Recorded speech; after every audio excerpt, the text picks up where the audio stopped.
Welcome to episode unknown.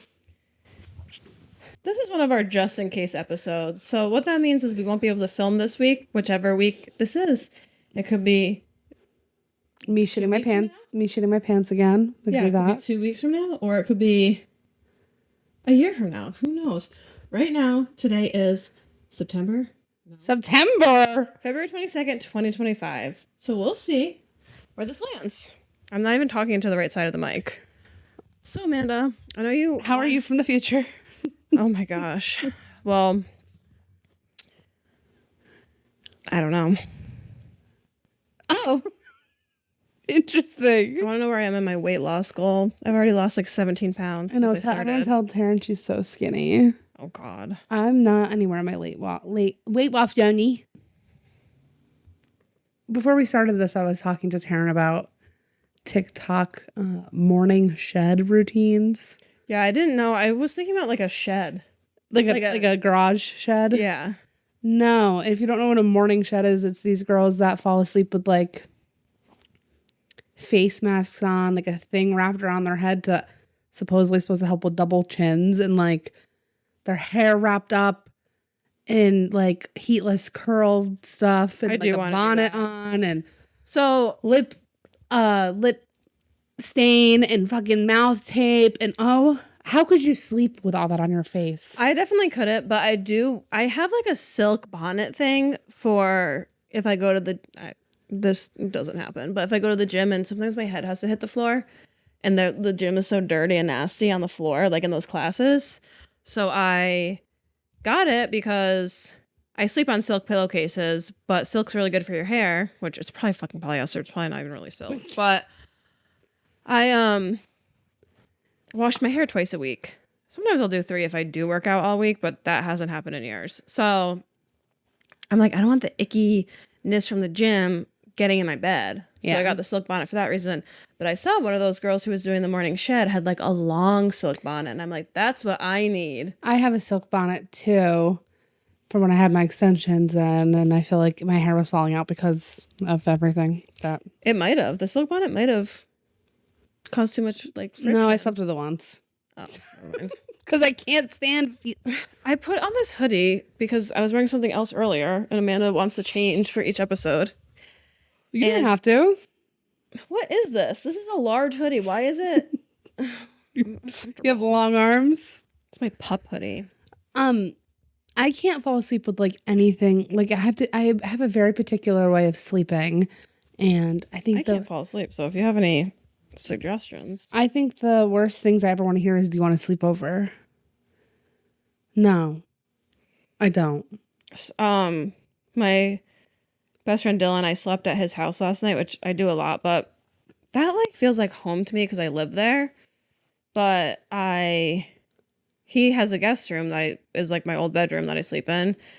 And but even sometimes there, I'm like, I think I was comfortable to stay there last night because I knew Colin was home with the cats. Yeah. But if we're both over there, I'll like wait 2 hours, sober up if we're drinking, and go home because I'm like, I just need to be with my cats. I just have a very particular way. I can't have to sleep in a big long t-shirt with nothing on the bottom. The sheet has to be a certain way. The blanket has to be a certain way. I need to be freezing fucking cold on the brink of death. I have to have things a particular way in order for me to fall asleep. And do you turn your heat off in the winter? My house is at 60 degrees. Mine's at like 65. Okay, well mine's at 60. But a lot of people keep it at like 70. Girl, bye. One thing I hate is a bitch that cooks himself alive.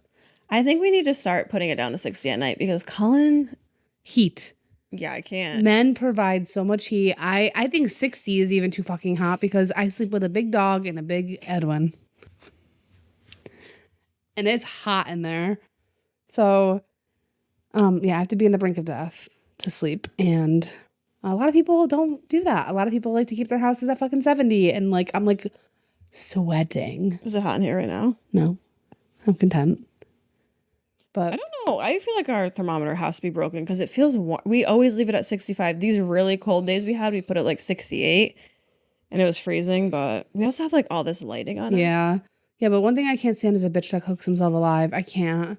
My aunt's house, she lives at like 75.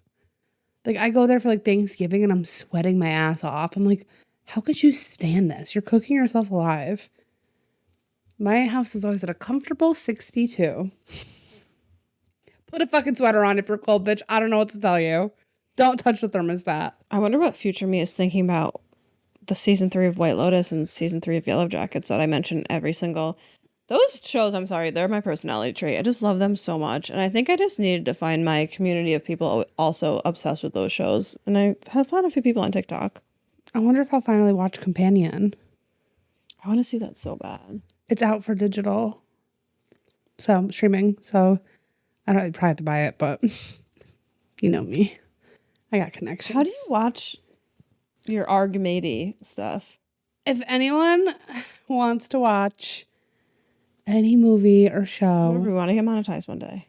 it's solarmovies.win. Now, when you go on the website, it's going to look weird. I know. And you're even with an ad blocker, you're going to get a million fucking pop-ups. Just close out of them all and continue, and you'll be fine. Nothing else will happen. I'm scared to do it on this computer because we do our podcast on this computer. So if something happened to it, it's already got something on it. Girl, I have no virus protection on my computer, and nothing's happened. Hopefully nothing will ever happen. Well, because Windows Defender is fine. You don't need virus protection anymore.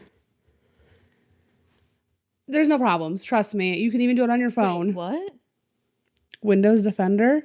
What is it? It just comes with Windows. Oh, so I don't need the McAfee antivirus that pops up all the time? Nope. Well, I just paid $300 for it. No, I'm just kidding. Yeah, no, don't do that. You can even watch solar movies on your phone. You have to just click a million. So do you have it projected on your TV? No, I watch it on my PC and we'll stream it through Discord, but Edwin has a PS5, which you can use a browser on PS5, so we can just do it that way. Okay, if you stream Companion, can I come to your group, please? Yeah, Are you going to do it tonight? I don't know. Probably not. Well, I did get new markers, and I have got the oohoo markers, and I have to fill out the little, it comes with these cards, and you color in a box, and it tells you what color it is. I know, can you do a TikTok doing it? Sure. Like, you don't have to do a TikTok for every single one that you color in, but I do see TikToks all the time, and they get millions of likes of, like, people, like, they'll draw a little squiggle in each section, and it's just satisfying to watch, and I always watch them all the way through. I could do that, but what if I want to look at my phone? I just burped. Well, Maybe I will do that. Maybe I'll try it. I just don't know just how. do it 1 or 2 or 3 or How would I 5. set my phone up though? I don't have like a. I think they literally record it in one hand and then just in the other. I want it to set somewhere. I'll figure it out. I should have been an engineer, guys. Do you ever get those TikToks? You said that you're not really a TikTok girly anymore, though. Oh, but you downloaded it on your phone again. Yeah, I wasn't a TikTok girl for 2 weeks, so I got a new phone and I couldn't look at it. I kept my other phone to look at it, but I never did. Do you ever get those TikToks that are like... I'm also not a TikTok girly because now I'm a salaried employee and I'm very busy. Yeah. I get TikToks all the time that are like, this is... Like the comments of like, this is proof that I'll watch anything.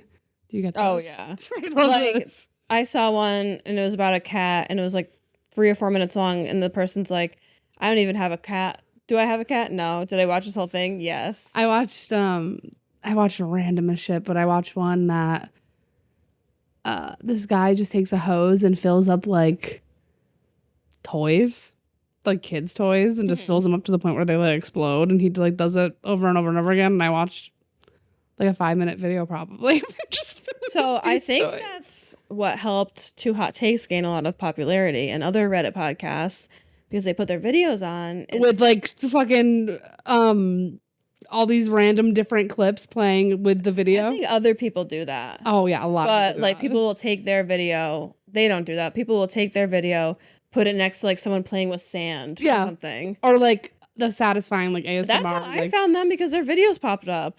Like they're satisfying like ASMR fucking chopping sand. Well, hopefully people will do that with us soon. That's why we have to read clear and precise. Yeah. We can actually do that with our own videos. Yeah, but it's just I don't think I would ever I would want someone else to do that for us. That would be embarrassing posting that ourselves, I feel like. Or get us views. Like, here's fucking Temple Run next. Yeah, that's what it is. Temple Run.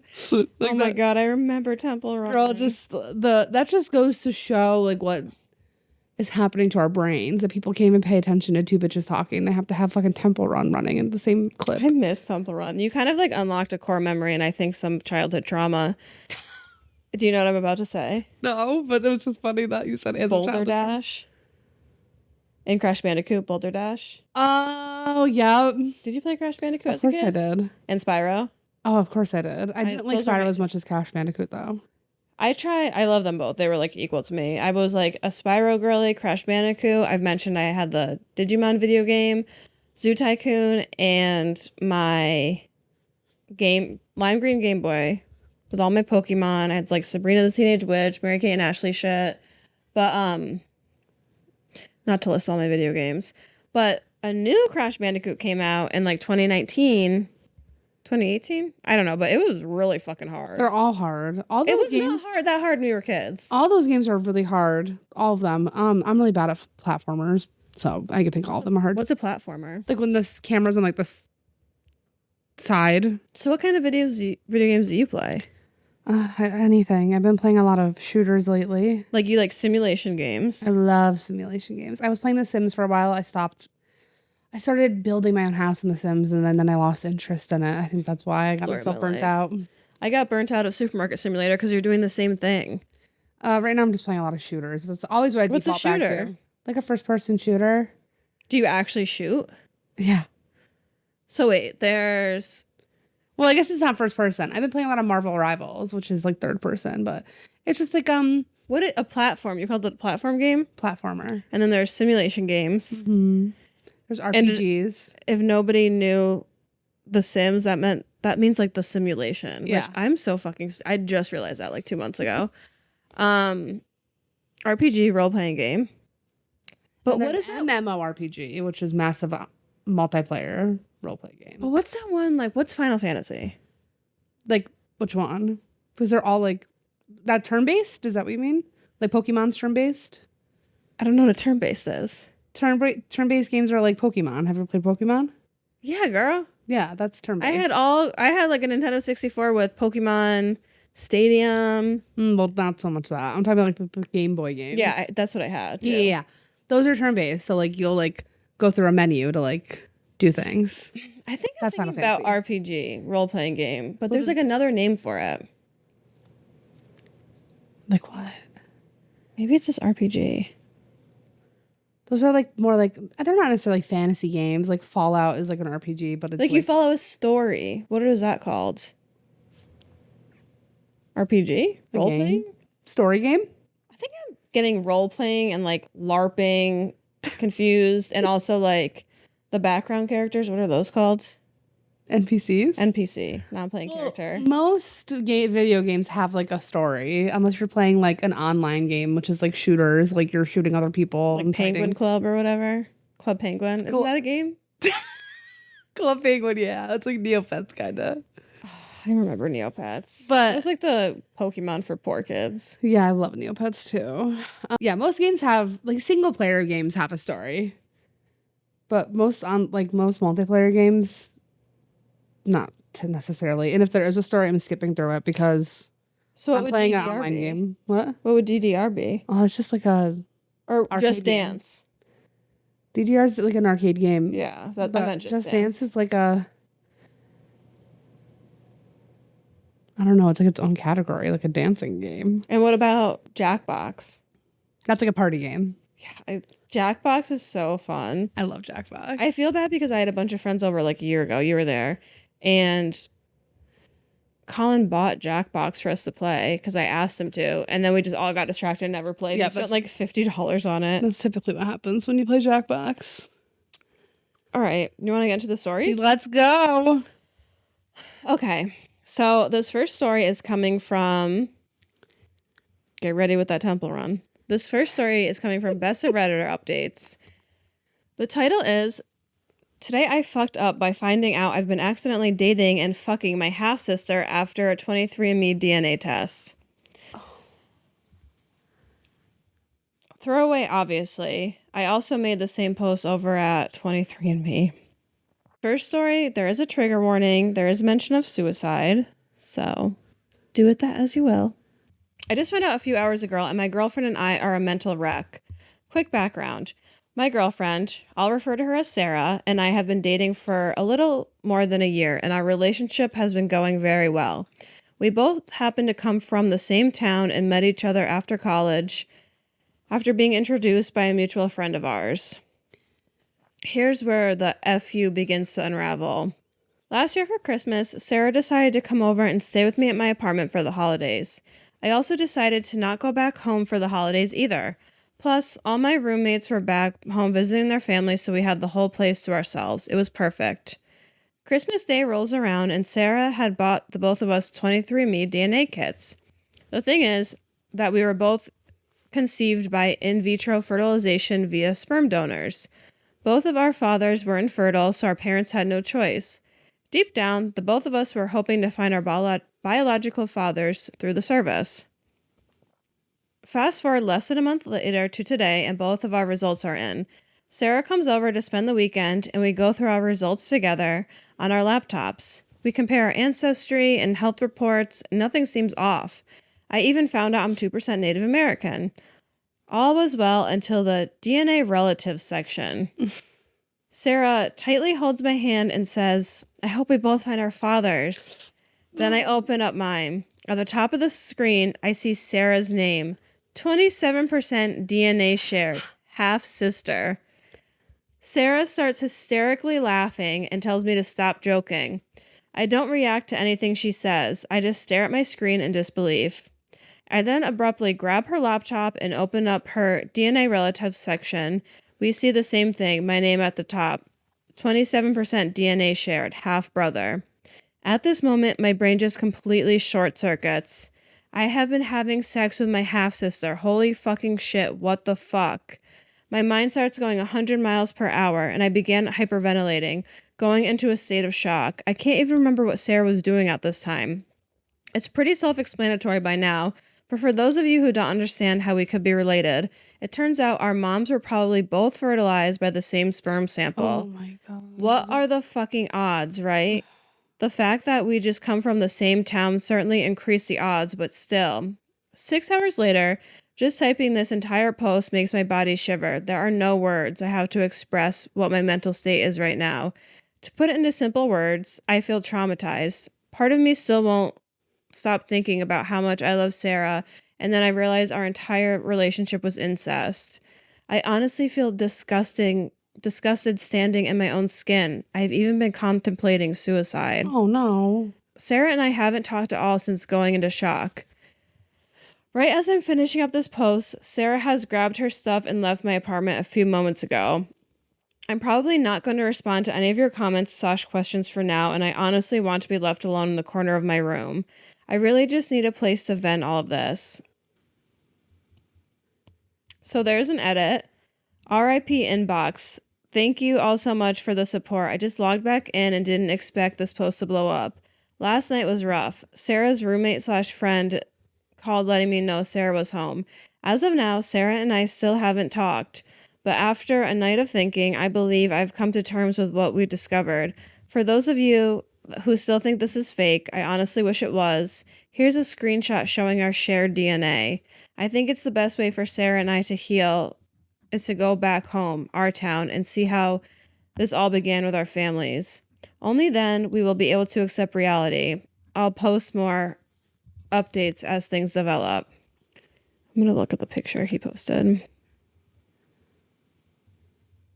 I mean, it's just a screen grab that it could be fake. I mean, it doesn't have their names or anything, which obviously it wouldn't. It's fucking insane. So I feel so bad. The relevant comments are, how small is your town? The odds of a couple both having the same parents with fertility problems who went to the same sperm bank and used the same sperm is so unbelievably small. Holy shit. OP says, our town has a population of 40K and both of our parents had to go to a clinic one state over. I still can't contemplate the odds of this shit happening. That's insane. And then it's another comment's coming from, I'm a moderator of r/23me, and you guys would have no idea how common these types of events are. Not this specifically, this one is a first, but generally non-paternity events and other family scandals are the most common. That's how they found the Golden State Killer. Mm-hmm. I did 23andMe. You can have my data. Actually, not to get off topic in the middle of this comment, but I found out I'm 23% Ashkenazi Jewish. My mom told me I was Jewish my whole life. I just didn't really know what she meant. And I could, like, if I were to have a kid with another person who's Ashkenazi Jewish, our baby could have, like, I don't know what the disease is called, but it's basically like that disease, like when you turn like 2-ish, your body like stops working. You're basically like stuck in your body. What? I gotta look it up. It's a real thing. But also, I have like a higher chance of cervical cancer. Like, I didn't know any of that shit. Okay, so the rest of this comment is, I swear we can't go a week without having at least 4 posts about people finding out their fathers aren't their bio dads and some other sort of family drama.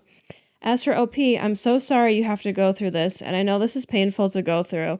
I would recommend you rest until you're feeling well enough to talk to anybody. Please don't hurt yourself, and please call the suicide hotline if you are considering suicide. Don't hesitate to reach out for help and try to find the support groups for these types of things. If at any time you feel like your mental state is rapidly deteriorating, don't wait. Get help. Talk to somebody, find friends, family, etc. Then gives the suicide hotline. What happened to the tail? He's like licking it. He's like stressed. I know, it's really sad. My vet gave me gabapentin for him. Also, sorry for the no trigger warning for the mention of suicide, but I didn't say it at the top. But yeah, this is pretty crazy. Yeah, that's insane. The odds of that happening are insane. Oh wow, there is actually a really big update. I didn't realize. First things first, just wow. I can't thank all of you enough for the support throughout the kind comments and messages. I wish I could reply to all of them, but there are just too many. I'll answer some common questions I received towards the end of this post, but first I'll start with where we left off. After a long, dreadful night of surprises, I woke up the next morning questioning everything. I called bullshit on the test and immediately called Sarah. She picks up and tells me she's already booked an appointment with a genetic counselor. Good, we're both on the same page. The next day, we meet up with our genetic counselor, specifying in patients who take tests with commercial companies. Too long didn't read of what she said was, while the ancestry reports can be interpreted with a degree of skepticism, DNA matches are determined directly through the raw DNA data, meaning the connection is either there or it isn't. We asked if there was a possibility that we contaminated each other's samples. She said that our samples would have been flagged by the system. Apparently that's easy to spot. Even if our contaminated samples magically made it through the system, we would have been shown to be sharing completely identical segments, while 23andMe showed me only our half-identical segments. It was basically confirmed by a specialist that at this point, the same feeling of dread I had the other night began to set in again. My friends called an hour later, telling Sarah and I to upload our raw data to a third-party DNA site online as extra confirmation. We did just that, and surprise, surprise, we're shown being as half-siblings. Sarah and I spent the rest of the day both calling our parents, explaining everything. We all came to the conclusion of Sarah and I taking a weekend trip back home to see how this all started. The idea came to me the same night the whole ordeal began. Ever since that night, Sarah and I understandably haven't been the same. I've been trying not to mentally cope with emotions. The logic part of me is saying, incest, bad, not right, break up, while emotionally still in love with Sarah. I'm having this constant battle in my head. I'm sure Sarah is too. All of this was especially apparent when Friday rolled around. We both packed our bags and hopped into my car. During our entire drive up north home, not a single fucking word from the both of us. 5 hours later, we finally made it to Sarah's house. The agreed meeting destination. Right before we exit the car, my brain decides to short circuit. I grab Sarah's hand and lean in to kiss her. She stops me, looks me in the eyes after a brief pause while teary-eyed, and says, "No matter what the outcome of all of this, I'll be leaving having gained a brother." That shit hit me hard. Ugh. We both hugged each other and started crying. For the first time in a week, I felt some sort of relief while simultaneously thinking what the fuck is going on. Sarah and I, both being the emotional meatbags we are, stop hugging and head inside before one of us has a mental breakdown again. 2 hours later, my parents arrive. We all sit down and formally meet for the first time. Oh yeah, did I forget to mention this is the first time both my parents and I are meeting Sarah's family? Imagine how fucking awkward that shit is. I'll spare you all cringeful details of all of us trying to make the whole situation a normal conversation. Both of our mothers brought the sperm donors' IDs.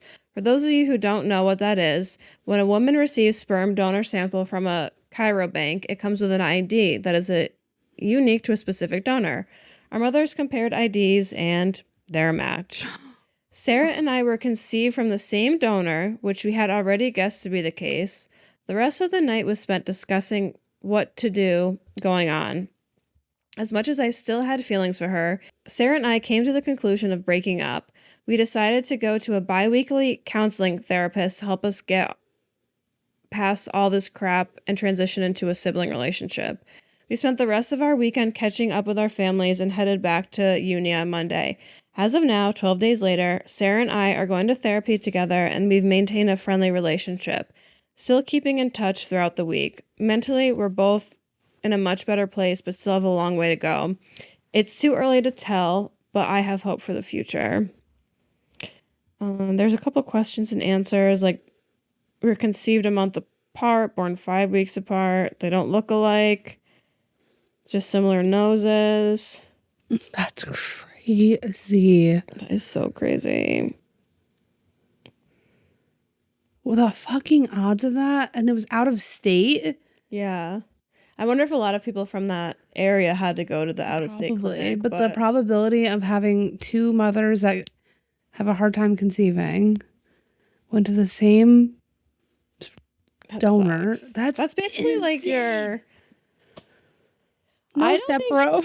Just kidding. I don't think either of them should feel bad about themselves. No, they didn't know. When he's like, this is incest, like, you didn't know.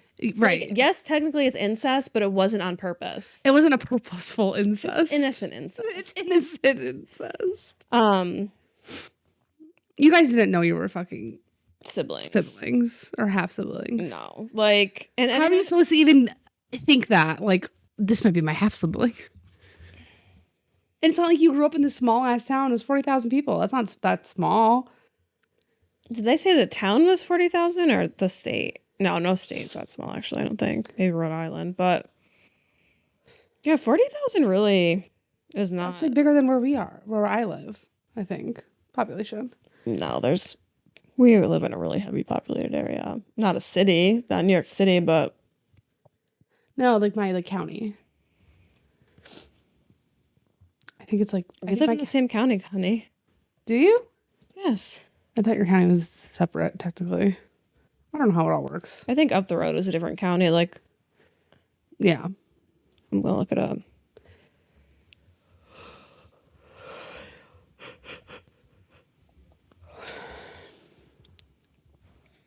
Our county has 158,000 people. Okay, well, he said his city. Or town, I meant.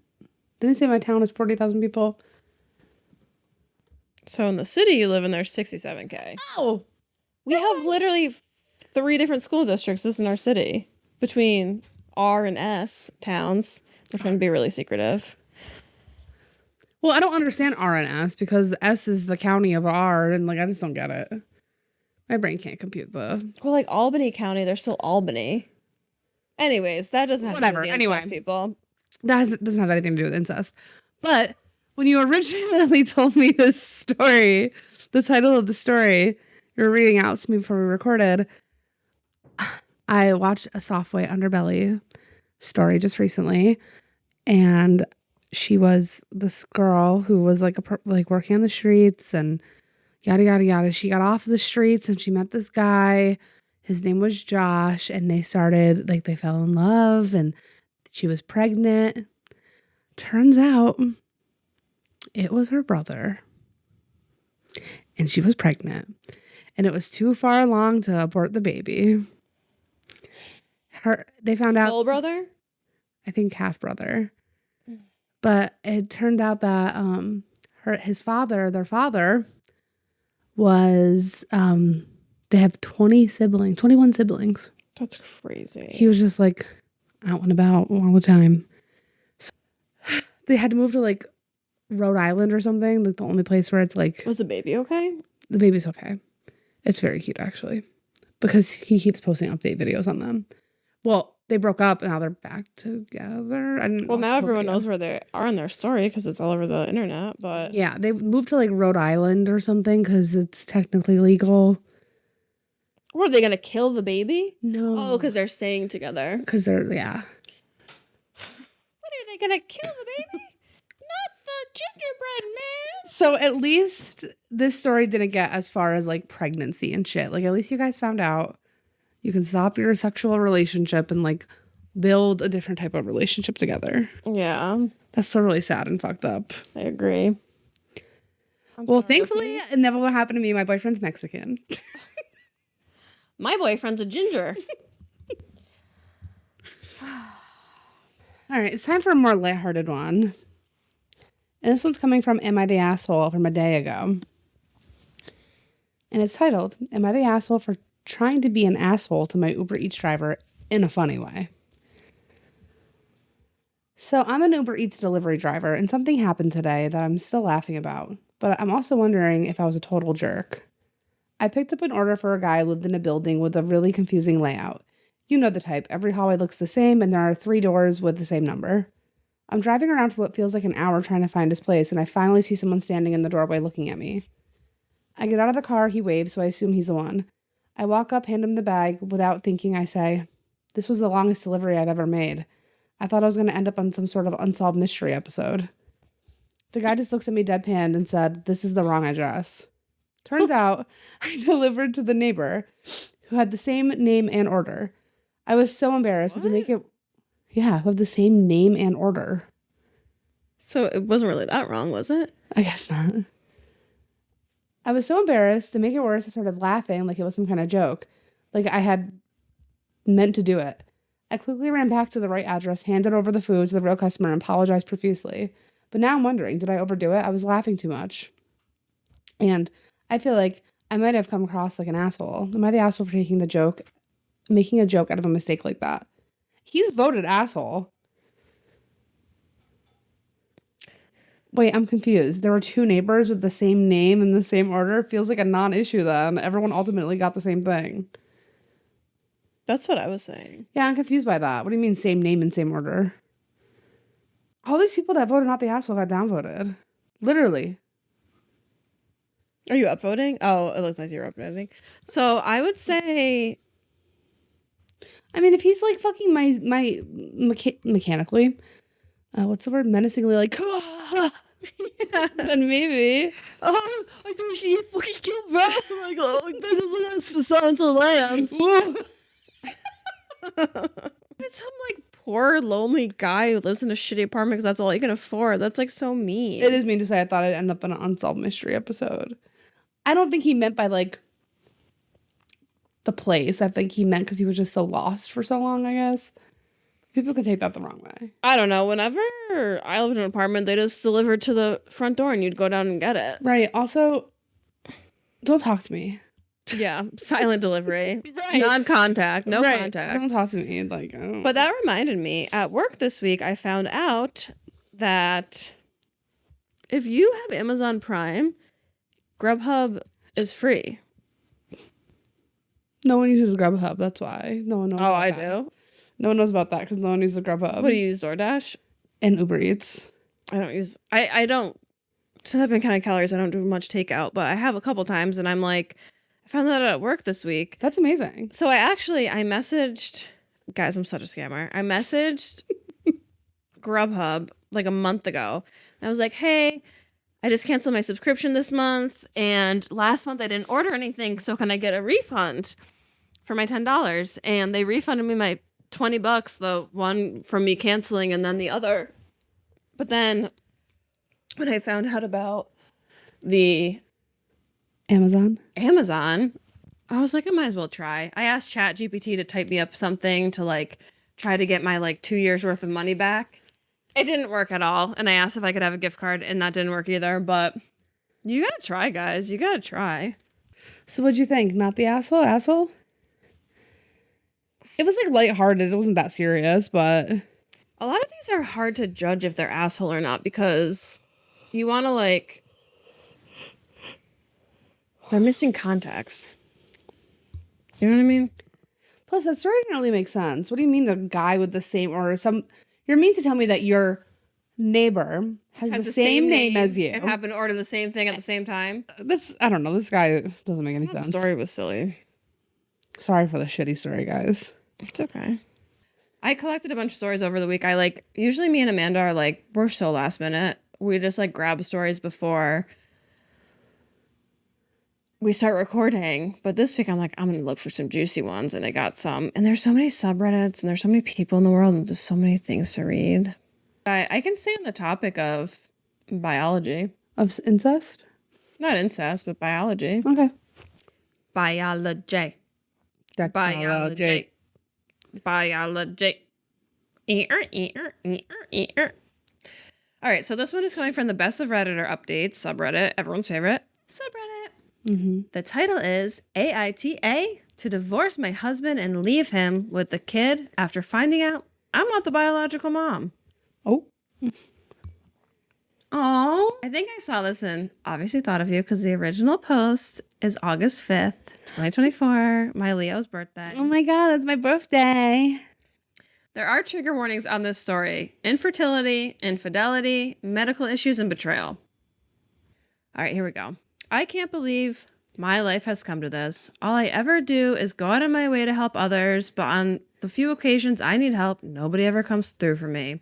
I, 36 female, have been with my husband, 35 male, for a total of almost 10 years, married for 7. We have had what I thought was my child by surrogacy for over 2 years because after 4 years of trying to conceive with no success despite medical interventions, it turns out I was unable to carry a child to full term. I always wanted to be a mom. Devastated is an understatement regarding how I felt when I found out I have a medical condition that would make it nearly impossible to carry a baby to term. It was even more upsetting when I had to get a major surgery to remove my uterine growths with hope to increase my fertility and complication. During surgery, I warranted a partial hysterectomy involving the removal of my uterus only.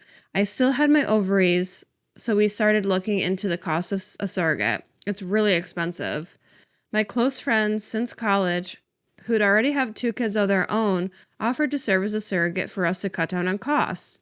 After 2 disappointing IVF sessions that did not result in pregnancy, she became pregnant on the 3rd try and carried a boy to term for us. I was so happy and busy after the birth. Between being a mom and returning to work after 4 weeks of parental leave, I did not notice any warning signs.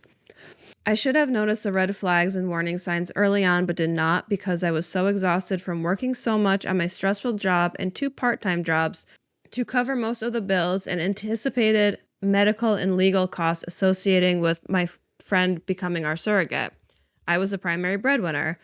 My friend and my husband started talking more, and I would sometimes come home from my weekend job to find her already hanging around our house when my husband was there. I chalked it up as innocence, and it's good for her to know my husband better since she was in the process of hopefully carrying our child for us.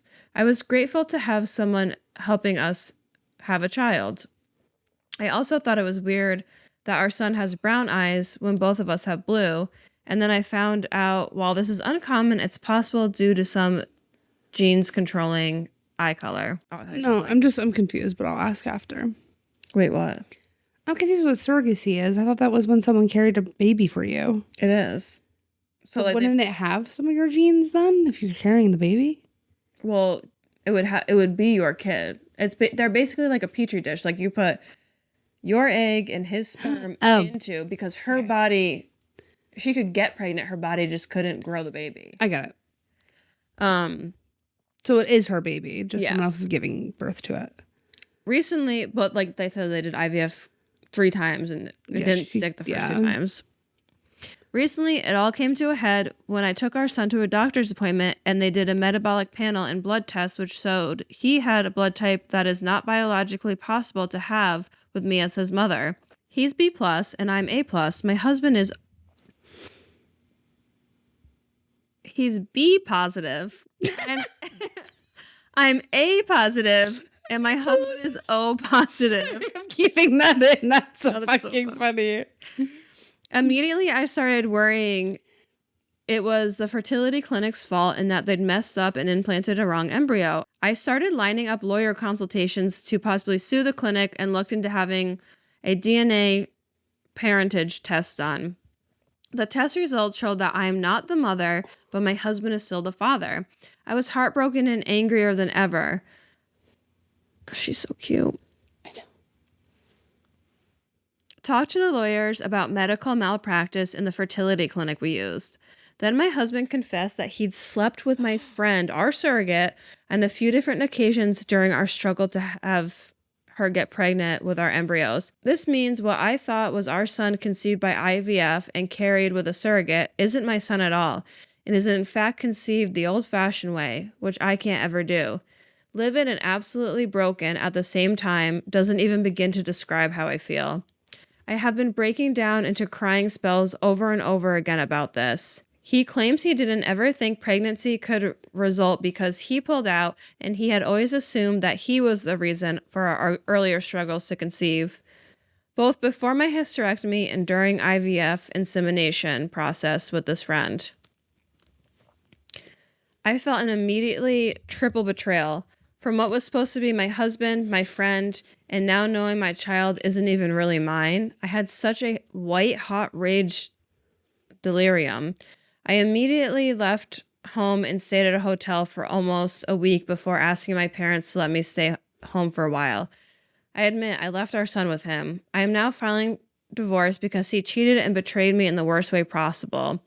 I also cut off my friendship with my friend, the surrogate, and feel afraid to trust anyone else right now. I have seen a divorce lawyer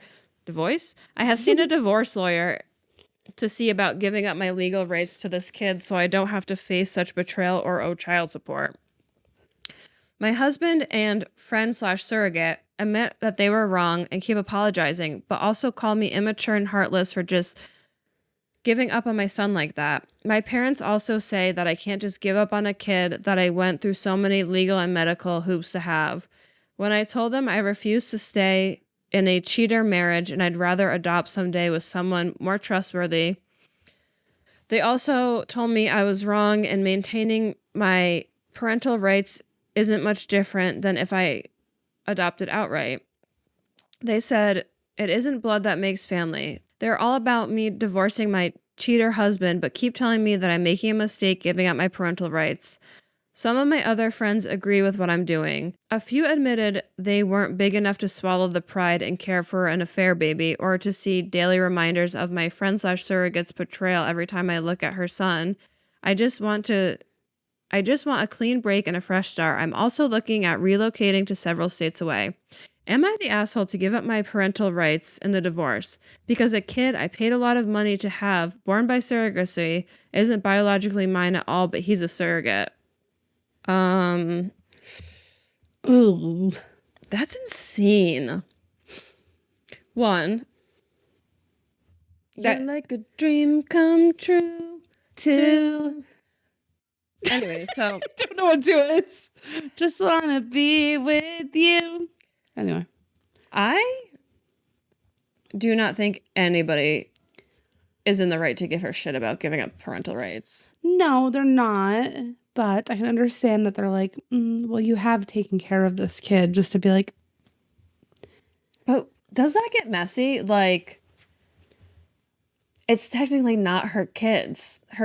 So does she technically have parental rights? Like, when you have a baby at a hospital, do you sign papers saying it's legally yours? Like, couldn't that lady, since there was technically no adoption because was supposed to be her child.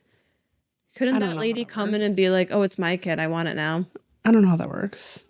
Because I feel like that happens with adoption. But she said that she went through lawyers and stuff, so I think it's like a official. But this is Best of Redditor updates. So there's an update 5 months later. Oh. Let me take a sip. Also, the fact that the husband didn't realize that you can get pregnant while pulling out is crazy. Oh, yeah. That just goes to show that we need sexual education. Literally. All right. Update January 4th, 2025, 5 months later. I'm low on time right now, but I'll be posting a separate update post here later. I'm not staying and I'm not caring for him anymore. I was not even offered a choice in the matter at all, which is why I kept telling myself I shouldn't want to compare myself to men in a similar type of situation, of parent situation, and have kept myself aloof toward the boy I thought was mine. I have no legal rights anymore, no matter what, because she fought to get her son back. Oh, there you go. I'm actually a lot more upset about losing the child than I presented in my post, and I'm realizing more and more with each passing day, the choice wasn't mine and I lost. I posted that I wouldn't want to be the sucker raising somebody else's kid as more of a cope than anything. She got to have her kid and he left me, and I'm stuck with nothing. That's so sad. Relevant comments says that OP explains about being the legal guardian in question after the maternal test confirmed her not to be the biological mother. She says, and yes, that's exactly what I've been through all these months. I have little to no rights. I'm stuck coping with a major loss. My best chance is still being this boy's guardian is to stay with that awful scrub of a guy. Hope he lets me stay and agree to letting that slore of a friend have 50-50 and be the chump who still pays most of the bills for that unmotivated scrub son of a bitch. In the meantime, while he continues to cheat, it also came out that she wasn't his only affair either. He's been cheating all along for most of the time that we'd been trying without success to get pregnant. So for anyone who acts like I'm selfish and I make their blood boil, they can go fuck themselves because they don't know me like that and I don't have a real choice in the matter. That's crazy. This poor girl, woman. So she has nothing. She got to take her kid back. You were right. You like read the future. Yeah, I mean, because you wouldn't have adopted it because you thought it was yours. That's just like, what if you can sue people for shit like that? Oh, I'm sure. That's like such a fucked up situation. I'm going to see if OP had another, because she said she was going to come back and make a longer update. I'm not seeing anything. Yeah, that was really fucked up. I hope that husband falls off a bridge. Yeah. Yeah, actually. Fucking scumbag. Multiple people. Well, typically if they cheat once, I mean, cheating isn't a mistake, I feel like. No, like we've talked about before, some people just do it for the thrill. I mean, he's clearly a piece of shit. And then it'll go, whoopsie, accidentally slipped inside a vagina. Yeah. Again and again and again and again. I hope she lives a good life and finds a man that she could adopt with. That's like a next level betrayal. Mm-hmm. That's like, I wonder if the husband Fuck that knew. friend too. Yeah, fuck that friend. I wonder if the husband was like, oh, maybe this is my kid with, because I fucked her. Well, he said I pulled out. But even the surrogate, wouldn't she have met the kid? Like, does the kid look like her? That's why she said she had blue eyes. He had blue eyes. Okay. My next story is coming from Best of Redditor Updates. Again, we love that subreddit here. I'm 18 female, a bit creeped out by a guy in my dorm, 18 male, and I don't know how to handle him. Trigger warning, obsessive behavior, and stalking. My favorite. The original post was from 2018. This was a while ago. I just recently started college. I was super nervous but excited about moving into dorms and leaving home. My parents and brother came to help me move in and see me off. The dorm building looks amazing. It's one of the newer ones near the campus. A modern building and all the decor is fresh. It's really beautiful. Moving in went fine. Few tears, but it was okay. I was super excited to start a new chapter in my life. The rooms are single rooms. Each has an in-suite shower and toilet in it. So no having to share facilities. Sorry, the way they typed that was very fancy. In-suite. It was like French or something. Like a parlor. Yeah. Parlor. Meet me in the parlor. Family meeting in the parlor. The kitchen is shared as a common room area with a TV and sofas. It's shared between 8 people. We found out it was 5 girls and 3 guys sharing those areas. I met everyone while moving in, and everyone seemed friendly and just as nervous as me. There was one of the guys, though, who was very interested in me and another girl, both Asian, and began trying to impress us with 5 words of Japanese he knows well and all the anime/video game knowledge he has. I'm from the Bay Area, and I'm not even that knowledgeable about my heritage and what's going on in Japan. Even my family in Japan, we don't really have any geeks for me to learn this stuff. I brush it off as if it's not really the first time it's happened. My family moved when I was in high school, and I went somewhere that didn't have many Asian students, so some guys were interested in me based on my looks. So the other girl, I'll call her Trish for this. We'll call the other guy Chris the Creep, or just Chris for short. I found out Trish has a boyfriend from high school, and he comes to visit her and hang out since he does not go to school very far away. Chris also found this out, as Trish told me he'd been talking to her in the common room when her boyfriend visited, and he seemed to lose lots of interest in her. The other 2 guys didn't talk much, but they seemed nice. They told everyone in the dorm about a party on another floor that they were inviting people in the dorm to. I talked to some of the other girls and Trish, and everyone gets along, which is something I was worried about before coming to college and hearing roommate horror stories. But onto my horror story. Chris also came to the party and pretty much followed me around all night. We spoke a little, but he mostly just seemed to be walking around anywhere I was and watching me. After I left, he walked with me and another girl back to the dorm. She wasn't feeling well, and I had enough, so I said I'd walk her back, and he invited himself to help too. He pretty much ignored her and started asking me questions about boyfriends and if my parents will only let me date Asian boys. What the fuck? Anyway, the first week I'm moving in, and anytime I'm in the kitchen or common areas, he's there. The only time I get a break is when he's at classes, but I don't think he goes to all of them. He's talking about changing one of them to one of my classes. I made some other friends, and I've been eating with them a lot recently. He's even showing up to those areas where we eat. You could argue it's a coincidence, but it's a popular spot for students to go to, but I feel like he's spying on me. My room has a lock on it, at least. He can't come in here. Not that he hasn't tried. What? One time I went to the kitchen to go get some snacks I had in the fridge that I could heat up and eat while doing some work. He was in the kitchen doing his work, and he starts talking to me. I wait for my food to cook and just kind of talk to him for a bit. Then he vanishes from the kitchen by the time I turn around and go back to my room. He's standing there just looking around, complimenting my room. I got really angry and told him to leave. He just kind of laughs and leaves. One of the guys who also lives in the dorm saw it and asked if I'm okay. I said I'm fine and just locked my door. The most recent thing is I started finding poems slid under my door. It's obvious who it is, and after I told Trish, she said some other girls asked him and he denied it. After that happened, I had a new poem each day and they got progressively worse. He's recently been telling people he told his parents about me, and his dad said we make a nice couple. They said he has pictures of me on his phone I don't know about. This person has no socialization skills and no concept of boundaries. Yesterday, I had a coffee with a guy from one of my classes as we were discussing some things we needed to read and where to get the books cheap. I guess Chris saw us, and he was asking me who the guy was, and I told him it's none of his business. This seemed to make him mad as he left the common room and went to his room. I was told later he came out and was pacing in the hallway near my room. I'm supposed to meet with the same guy again soon as he invited me out. He was nice enough to help me, so I said I'd buy him lunch today. I feel uncomfortable that Chris will be watching me again, and I don't feel comfortable when he's around in the dorm. I wonder if he'll eventually get the message and go away, or if he will continue, and if he does keep following me around the dorm and asking me awkward questions, posting stuff under the door, and so on. What should I do about it? He's technically not violated any rules by being where I am, and it's also his kitchen and common area, so I can't make him leave or tell him when he can be there. I don't think he should get away with this, though.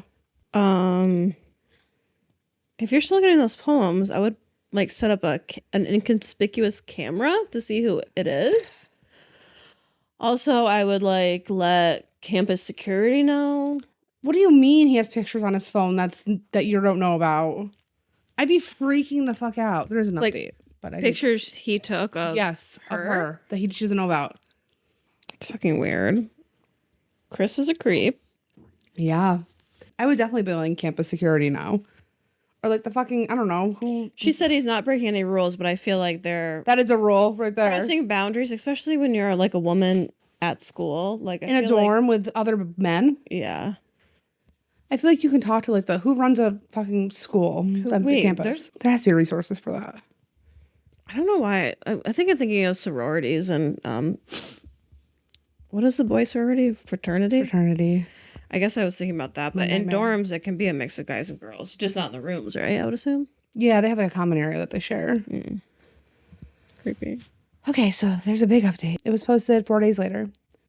There were a lot of people who offered me advice and encouragement to deal with my problem, and I want to thank those people first. Since there was interest, I thought I'd provide an update on the situation. Now a few things have happened. So as I spoke about in the comments in my last post, I sent an email to the RA in my dorm explaining the issue and asking to speak with her. She got back to me quite quickly, and I asked if I could come see her, and also asked to speak to Trish, the other Asian girl, who he's made some comments and hassled along with a couple of witnesses. The guy who heard me yell at Chris when he entered my room without permission, and one of the people witnessed him taking photos of me on his phone. She took some of their statements down and chatted with us, and then with me alone. I spoke about things he's done, like follow me and ask me questions about who I'm talking to. I brought some of the poems he slid under my door as evidence.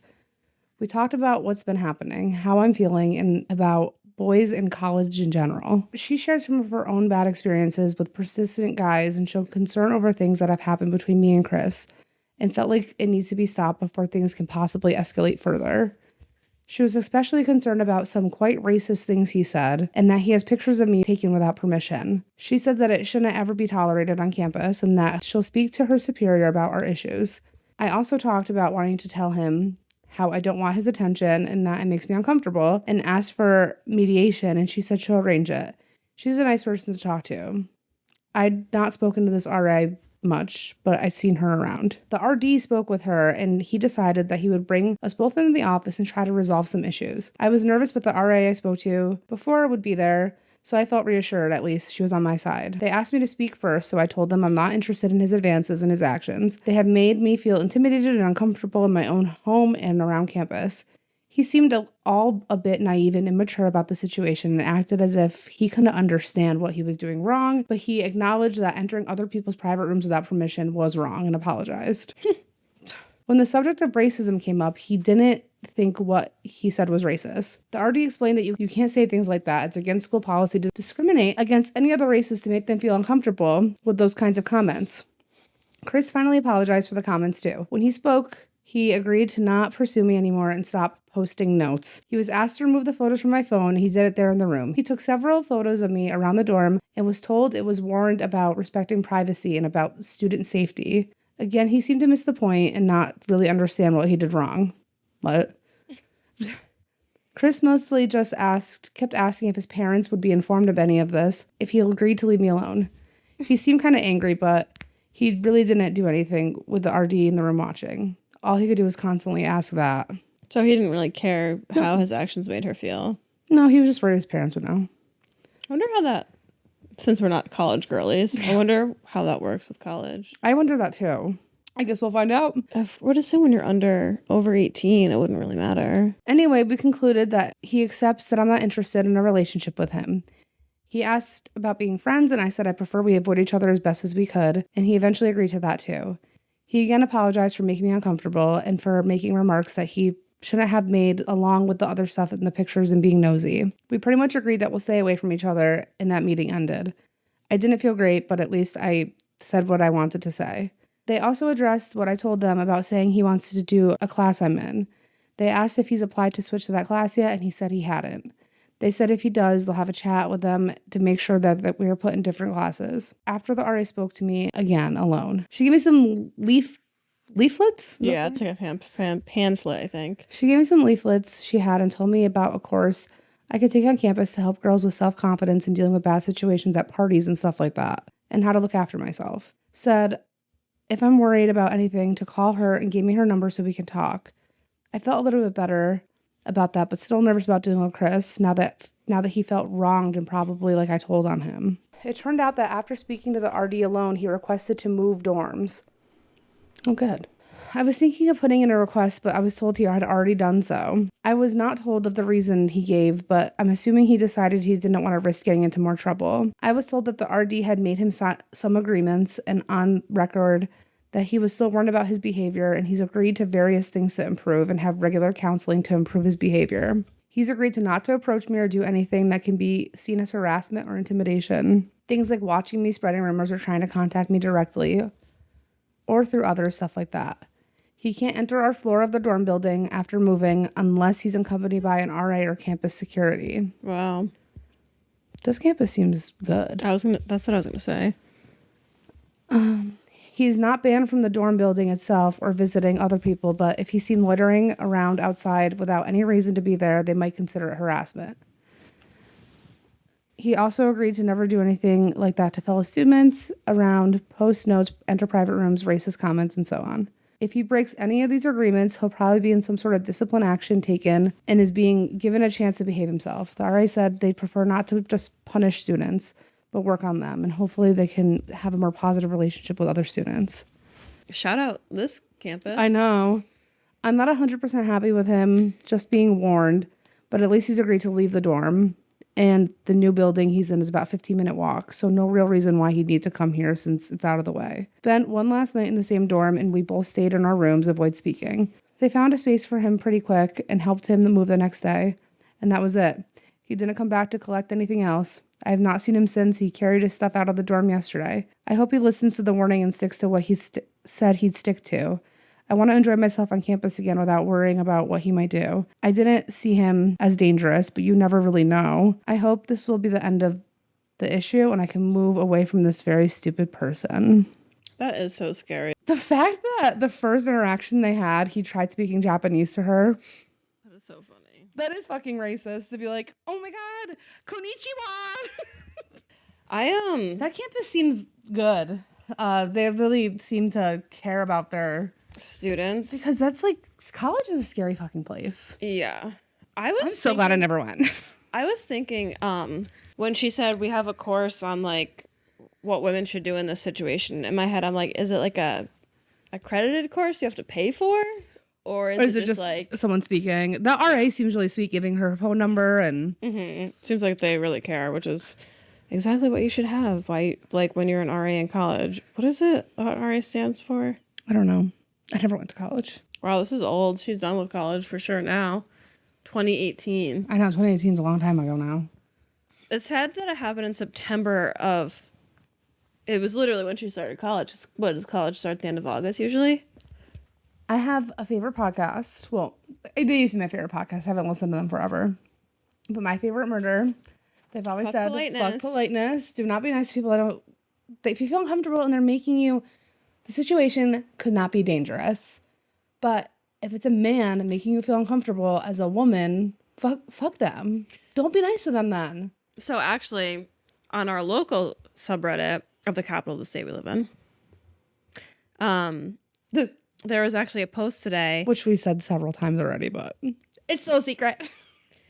There was a post today, and I'm assuming it was a female, and she was like, am I like a jerk for doing this? Like, I feel guilty.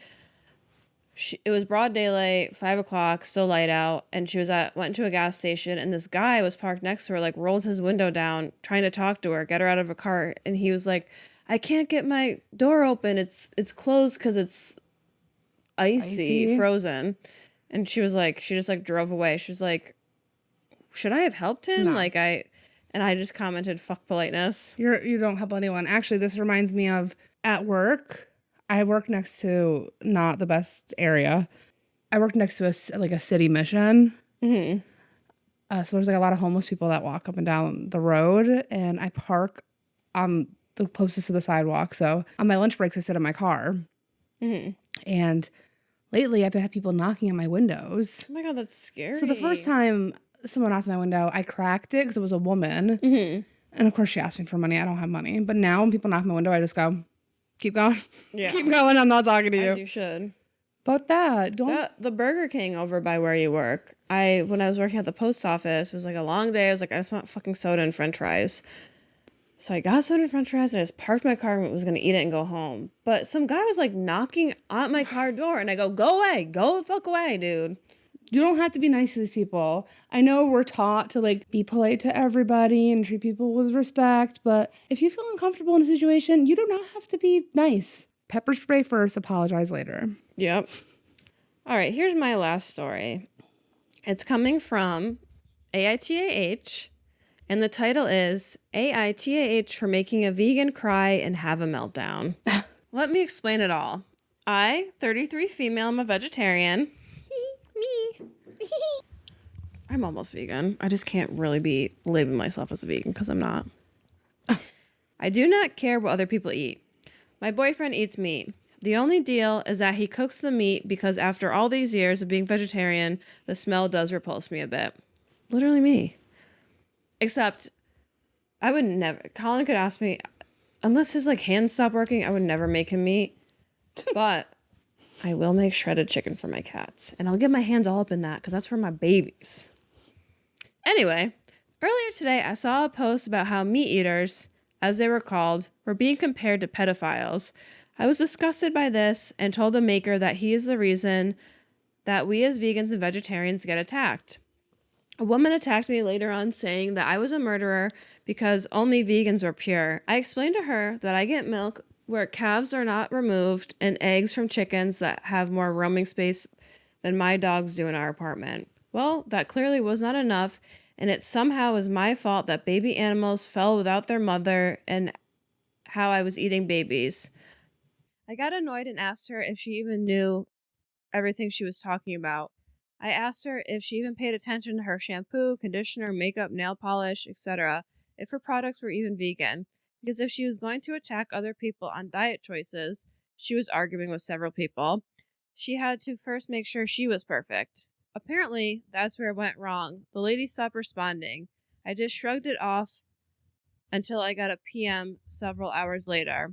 A friend of the vegan lady lashed out to me about how her friend had a mental breakdown finding out that her makeup and other products were not vegan.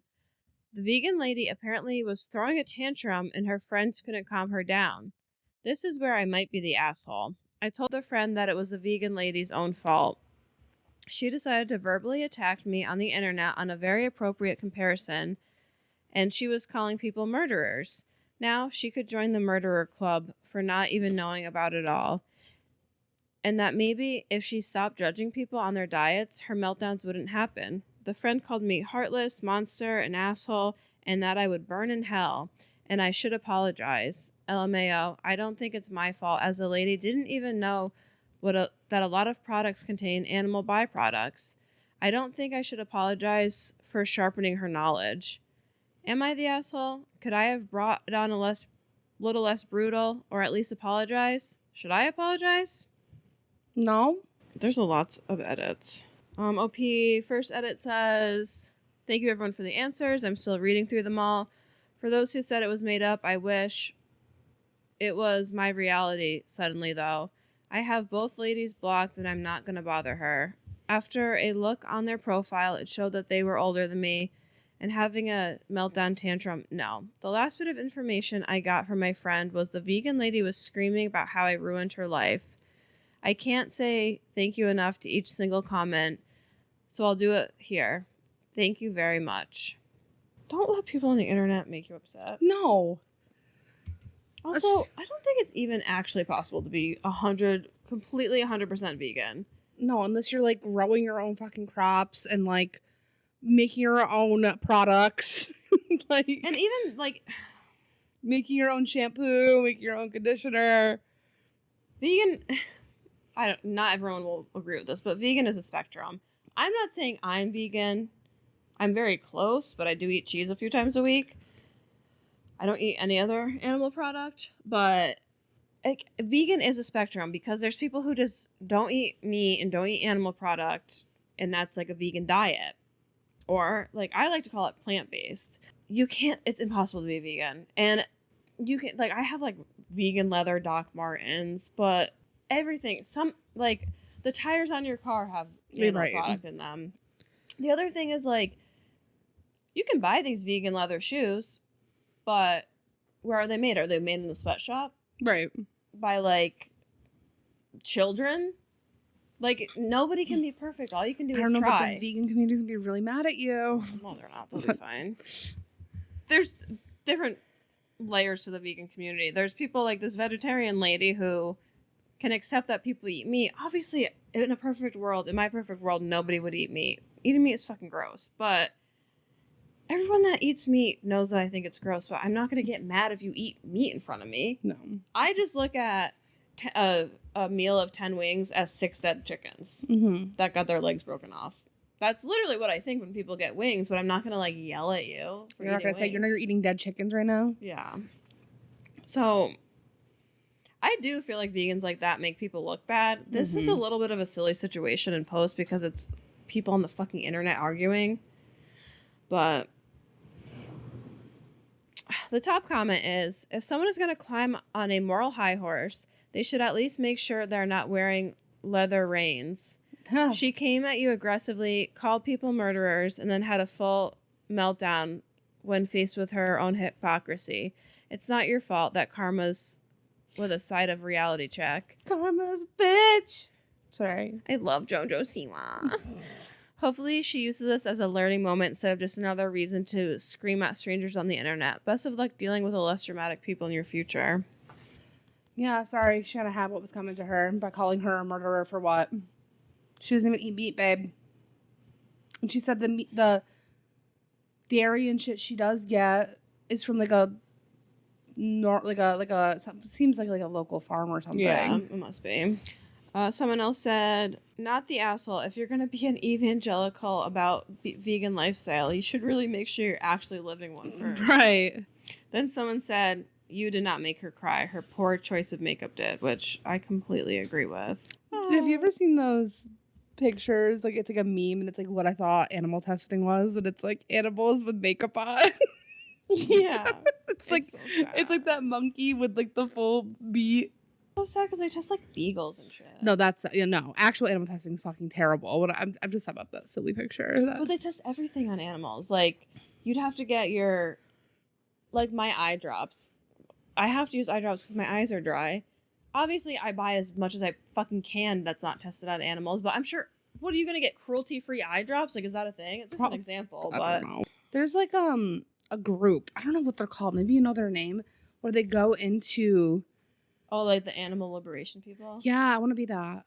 Yeah. You probably get arrested a lot. Like Euro Trip or something, and they have that? I don't know, but you probably get arrested a lot, but maybe one day we should just quit our jobs and become animal liberation people, and like, who cares if we get arrested?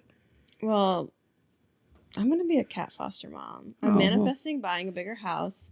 I'm going to have my 5 cats, and I'm going to have a foster room. My dream, I guess we're going to be manifesting for whenever this episode comes out.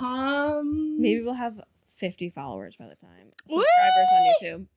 No, the other night I was laying in bed and I'm like thinking about my mudroom. So I saw online that this person bought, you know, like stair treads? Mm-hmm. So they bought like a stair tread and they bought like these brackets and they made a shelf in their house that can just flop down. So anyways, the shelf, I want to like paint my whole back mudroom. Like maybe some shade of green or like a deep blue or something, because I don't want to change the floor. It's going to be too much work. And then I want to get rid of all the shoes we have out there, make my closet really nice, put 1 or 2 of those shelves in it, put like LED lights under or like motion lights, and then just have like a cuck chair in the corner so we can sit and put our shoes on. Cute. Mm-hmm. I love that. And get like a big, like, not area rug, but you know those like they're like bigger than mats, but they're like a little bit bigger. They're like outdoor rugs for like your porch. Yeah. Something like that in there. I'm manifesting it for when this comes out. This is probably going to come out in 2 weeks because we're going to be like, well, we have episodes. We don't need to record. Okay, guys. My last one coming from Best of Redditor updates. Are we fucking surprised? Originally from Am I the Asshole? Am I the asshole for snapping at my boyfriend for bringing a man into my bedroom while I'm trying to sleep? That's weird.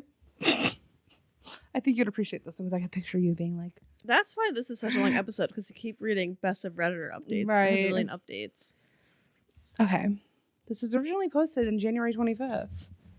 Of this year? Yeah.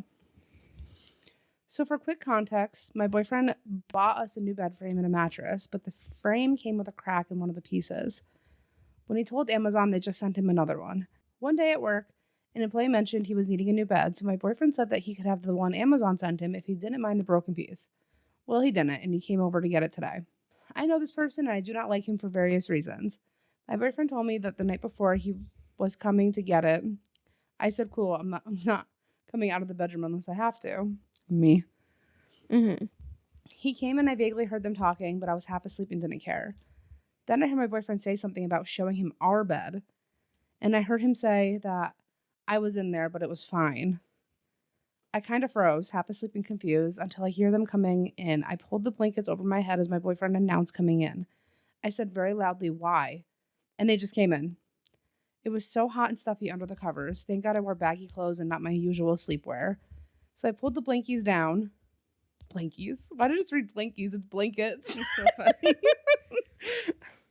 So I pulled the blankets down, and the guy was just standing there in the doorway awkwardly, said good morning, to which I replied very angrily, good morning back, and probably looked like I wanted to kill everyone. So my boyfriend showed off the bed and started to leave, to which I snapped at him for not shutting the door behind him on his way out. I don't like leaving the door completely open because it's so awkward when his kid goes to the bathroom across the hall and we see each other and I'm just trying to sleep. I just want it cracked enough my cat can get in and out. He knows this. Eventually the employee leaves, my boyfriend comes in, and I immediately sat up and I tell him I did not like that at all. He tried saying something in a sing-song voice that may have been half-assed apology, but I cut him off. I really didn't fucking like that at all. He turned around and left without a word. I shut the door completely and lay down, just sort of locked up in place. My whole body sort of felt heavy and chest hurt, but I couldn't cry.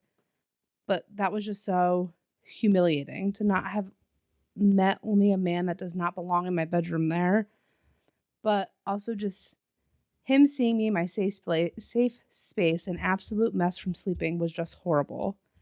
Later, I got up for work. My boyfriend left as soon as he knew I was moving, got his pants, and left without saying a word. On my way out, I very angrily texted him that since he decided to Irish goodbye me after hurting me that bad, I take the couch tonight. He didn't reply. He was asleep when I got home. So on the couch I am now. I want to know if I'm the asshole for how I reacted, because I have a feeling that's how he's going to twist it when he does, or if he does, say anything at all. Did he apologize? Yeah, he tried to apologize, but she cut him off. But she thought it was like a half-ass apology. Yes. I don't know. I feel like that's so disrespectful.